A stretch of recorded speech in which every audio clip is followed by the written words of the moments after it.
there were 3 original songs and 2 cover songs from the same fucking album going up for the Best Metal Performance Grammy.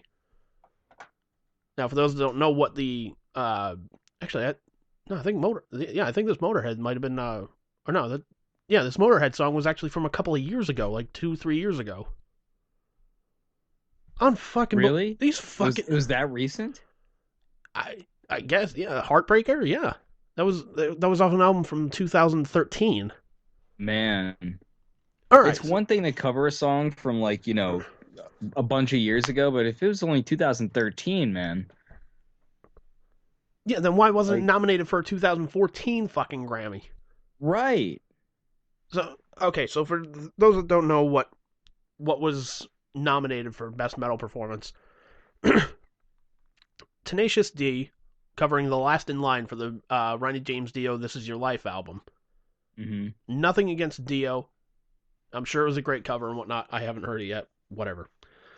Anthrax got nominated for Neon Nights, another Ronnie James Dio cover from that same fucking album.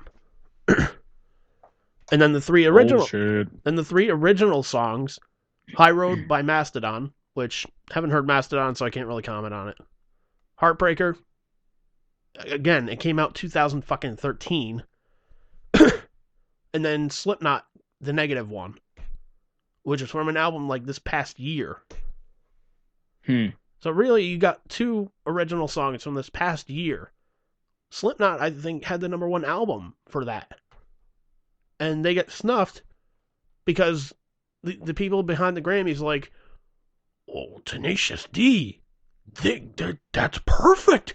They're a metal rock album, right, Derp? They're a comedy act more than anything. Yeah, they're a fucking comedy act. Not even that good of one. I don't know. They used to be pretty funny. I like their first album. Like they used to have their moments, but then it's like they're like, oh, give us a stick. We're not dead. We're not done beating the fucking horse yet. Right. Yeah. Exactly. Like the pick of Destiny or whatever it was. Like, yeah. Oh my gosh, that was painful. I can only imagine. I never saw it. But they won. It was basically a 1 hour and a half long pot joke. So. Sort of like a Kevin Smith movie, but not as funny. No, actually, because the whole basis of the Kevin Smith movies are not based on said pot joke. That's the problem with Tenacious D's and the Pick of Destiny, is that the whole premise of the movie is essentially based on a pot joke. So, yeah. But, yeah, so Tenacious D, a fucking comedy band, won the Best Metal Performance for a fucking cover song as well, which is like a double fuck you. No kidding. And crazy. Because in my opinion, like Tenacious D hasn't done anything of value since their first album. That was original. It was funny, rock, almost metal, I guess, but I would call it heavy rock. It's not even really metal. No, it's not even metal. It's just, if you look for Tenacious D in a record store, if you can still find one. Where are you going to find them? Chances are they're going to be in either the rock category or comedy. They're not going to be in fucking... Right. They're not going to be in fucking metal. No, they're definitely not going to be in metal. Well, because they're not like a serious metal band. That's the thing. If they wanted to be taken seriously as a metal band, they wouldn't have songs like Kick-a-roo, they figgy bitty shoot, figgy figgy. Yeah. I mean, yeah, Dio has released some songs that were kind of like, what the fuck is he talking about? But it's not like he was just... He wasn't doing it to be funny or to be weird. He was doing it as an expression of, like, a different part of himself. But he wasn't doing it to, like, hey, look at me, I'm weird and funny. The way I look at, like, Dio's lyrics, like, a lot of them, if you go back and read them, like, they're essentially, they were like, they were like Game of Thrones type of shit. Yeah, talking about like dragons, fantasy, all fantasy and whatnot. Yeah, yeah, it's almost like his version of fan fiction through song. Exactly. Which you can respect, but that's a lot different than just getting up there and being like, yeah, I don't know. I mean, I like Tenacious D. I like I like their original album, but they got tiring very quickly. Yeah, it's like I said, they weren't done using the stick to beat the fucking horse with. Right. And then... And then, my friend, they fuck over the metal community once again. You know how they have that in memoriam tribute at like every fucking award show where they're just like, these are people that we've lost in the past year and we're sad to see them go and whatnot. Yes, because we like to be depressing. Yeah, well, because let's put on a sad note. And now back to the awards. Let's get everybody happy again. Like, fucking assholes. Seriously. Like, I get acknowledging people that we've lost and whatnot. I get that. But I mean, the simple fact of, you know, they left two people out from the hard rock and heavy metal community, and it was just that if Tenacious D was like getting dick slapped in the face, this is like the follow-up slap from the fucking balls. It's the only way I can describe it. Slapped with balls or slapped in the balls? Slapped with balls. Oh, okay, yeah, that's pretty bad. Yeah, like the cock comes first, then the balls. Gotcha, okay. Try and follow me, Bruce. Try and keep up. Paint a picture. Trying to keep up. I gotta draw you a map too. But so the two people that they left off were Wayne Static and Odor Sarungus from Guar. And you're like, oh, whoa, fuck Guar. Guar's not even a real metal band. Yeah, they were. They absolutely were. It's more of a real metal band than Tenacious D. Exactly.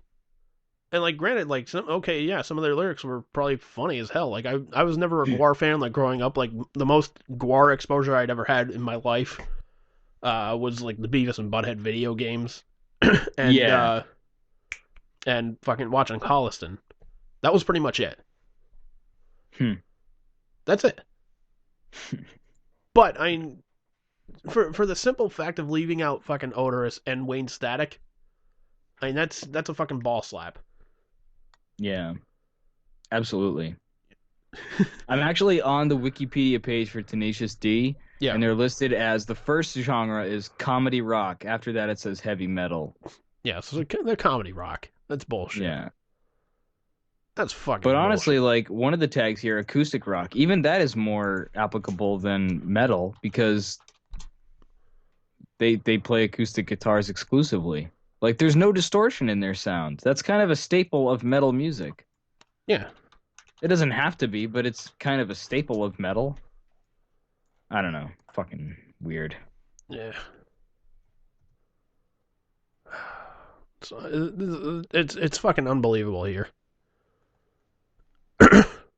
Excuse me. And like I'm searching for like past Grammy winners and whatnot, and I'm finding absolutely nothing for either one of them. So all right, I gotta calm down. You're like, I can't look anymore. It's too painful. So, you want to know? You want to know a little fun fact, and this will piss you off too. You're a huge rock fan as well. Mm-hmm. Tenacious D, they've got a Grammy, right? Mm-hmm. They probably have more than one Grammy, do they not? Probably. They probably won one for comedy album. I don't know. How many does Led Zeppelin have? I don't think any. 0.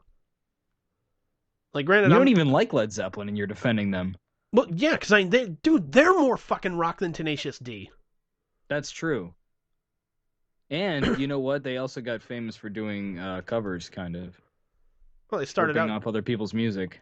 Well, yeah. So I'll at least give Tenacious D the respect of like, hey, at least they make original songs. But yeah. But still, like, it's like the Rock and Roll Hall of Fame when they're just like, all right, we're these are the people that have been nominated. They're not going in, but these are the people that are we're thinking about putting in this year. It's like Kiss, ABBA, this band, that band. And they're just like, all right, these guys are getting in. Kiss, you can stay off to the side. Sorry, guys. We're gonna let ABBA in, and it's like, dude, I'll never forget where I was when I heard that fucking announcement. I had to pick up the producer for the show that I was working on. He's like, hey, congratulations about Kiss. I was like, what, they got in? He's like, no. I was like, well, that kind of sucks. It's like, why are you congratulating me then? He's like, because ABBA got in over them. I was like, what the fuck? 20-minute fucking rant from his apartment to the fucking station. I'm just going, you gotta be fucking kidding me. This is fucking bullshit, man. Oh, man. And keep in mind, Deep Purple still not in the Rock and Roll Hall of Fame. Yeah, that is bullshit. That is complete bullshit. Dude, there's a lot of fucking bands that should be in there, and they're not. You know, that's just how the mainstream music industry is, though. Is that it's all popularity contests, and unless they're popular with the general mainstream crowd, they don't stand a chance in hell. Dude, you're telling me Kiss was not popular enough with the mainstream crowd? Surprisingly, apparently not. Dude, I don't know, man. When they were first eligible in like '98, when they were going, actually that's true. In '98, they were pretty big, actually. '98, they were going through like a career resurrection. Like they were like, oh my god, we're back with the makeup and whatnot, and they were first eligible, and people were like, oh my god, the Kiss. Dude, they sold out Tiger Stadium in like 5 fucking minutes. Yeah. Yeah, you can't tell me that. Well, it's a popularity contest, because if it was, there's the case. There it is. That's true. That's a good point. So I don't know what it is then. Fucking idiots. Dude, fucking Motley Crue's been eligible for like 5 years, I think. Fucking Deep Purple still eligible. They've been eligible for over 20 years. Rush just got in like what, last year? Yeah, well, I mean, Rush deserves to get in, but Deep Purple deserves to get in. Yeah. And I think that's probably the worst offense in the Rock and Roll Hall of Fame, is that Deep Purple is not in my opinion. Exactly. Like, there were 4 groups that, if they didn't get in, everybody's like, Rock and Roll Hall of Fame, it's a fucking sham. It still is. Mm-hmm. But they were like, Rush needs to get in, Deep Purple needs to get in, Alice Cooper needs to get in, and Kiss needs to get in. And like, granted, 3 of those groups are in now, but Deep Purple's still on the outside looking in. For what reason, I don't know. Right. And it took fucking long enough for the rest. Although, to be fair, some of them, like Nirvana got in on their first shot. Like you pointed out, Rush got in on their first shot. No, Rush didn't get in on their first shot. Oh, yeah, that's right. It took for fucking ever, actually. Yeah, Rush was eligible for about, I think they were eligible like 99 or 2000. I think they were like eligible like 2 years after Kiss, I think, because they started like 1 or 2 years after Kiss. Yeah, actually, yeah, I think. When did Kiss form? Kiss formed like 72, 73. Okay, so Rush, the current incarnation formed in 1974. Right, so. But the band was around, the first album came out in, I think, 73 or 74, something like that.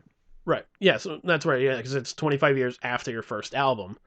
Yeah. Right. Did you know that Rush actually opened for Kiss at one point? Yeah. Yeah. Rush was almost signed to their to Kiss's record label. No, I didn't know that. Guy went and scouted them out for Casablanca Records. I remember reading this. It's in a book called "And Party Every Day." It was like the story of Casablanca Records. And this guy goes to see Rush.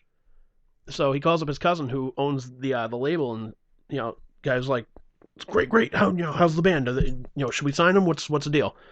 Mm-hmm. And he's like, "Honestly, I wouldn't sign him." He's like, "Why not? Was something wrong with the music?" He's like, "No, the music's awesome."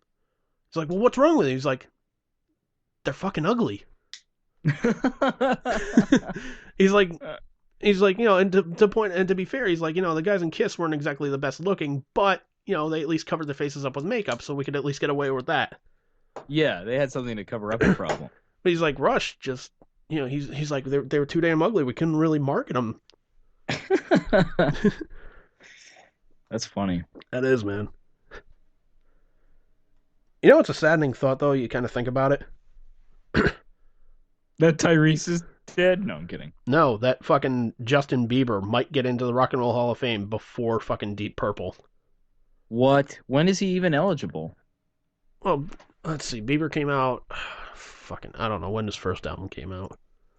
Jesus. I have to go to Wikipedia for this. Yep. Doing a wiki.